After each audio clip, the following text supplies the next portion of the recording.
I want to take you on a journey today. So my journey of how I turned pain into power and sparked a national movement to end FGM. This is my story, which is a story of resistance, resilience, and redefining what it means to be heard. So this is a picture of me with my little sisters. I love this picture because I feel like it makes me look like a mafia leader with their minions. But a little bit about me. I grew up in Bristol as a proud black Muslim girl, navigating life between cultures. My Somali heritage and my British upbringing shaped my identity, which was rich, layered, and sometimes conflicted. But it was a world full of love, but also silences that mask deep pain. I first learned about FGM when I was a young girl, not through family talk, but through whispers, fear, and eventually headlines. It shattered something in me. How could something like this be happening to young girls? My initial reaction was shock, but that quickly turned into determination. So I was 14 when I decided I couldn't stay silent. Speaking at school events and youth groups, I found the power of my voice. It was terrifying but liberating to name something that's so taboo. And with the support of The Guardian and a local charity called Integrate UK, I launched a petition with change.org. We called on the government to protect girls that are at risk of FGM through education. I felt scared, unsure if anyone was going to listen to me, but I had to try.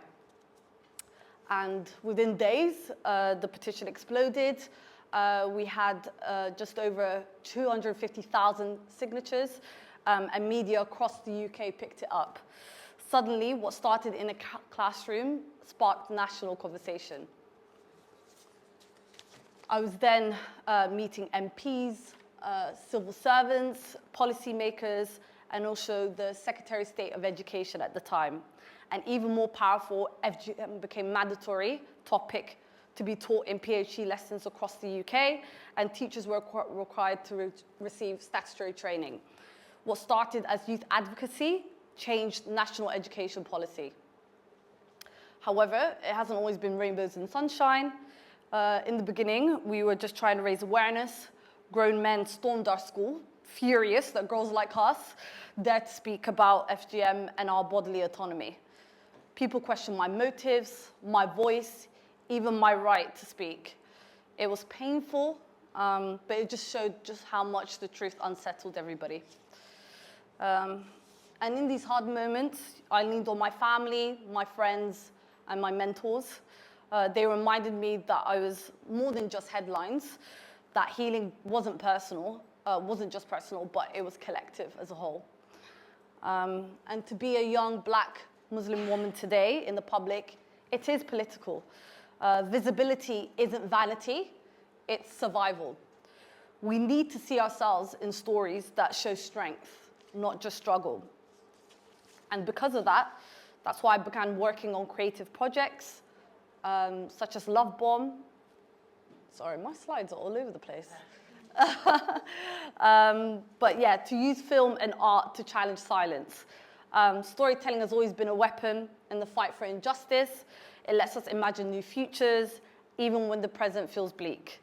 I joined organizations like Integrate UK, but now I work at GFS, Girls Friendly Society, as a project manager now. And from grassroots, as you can see here, to national campaigns, I learned how policy and passion intersect. Advocacy became a part of my career, but it started as survival. And today, one of my greatest strengths is mentoring young girls and supporting the next generation of activists. I tell them, your story matters, your voice matters. We rise by lifting others, and they lift me every single day.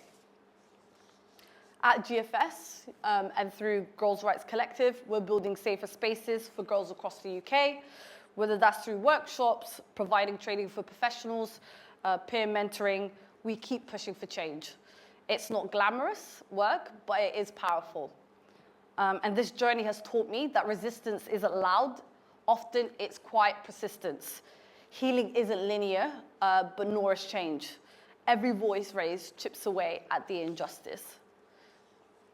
FGM, for me, is just one part of a bigger fight for gender justice. I stand for a world where all girls, regardless of where they're born, are free to thrive. Equity means dismantling the roots, not just trimming the branches.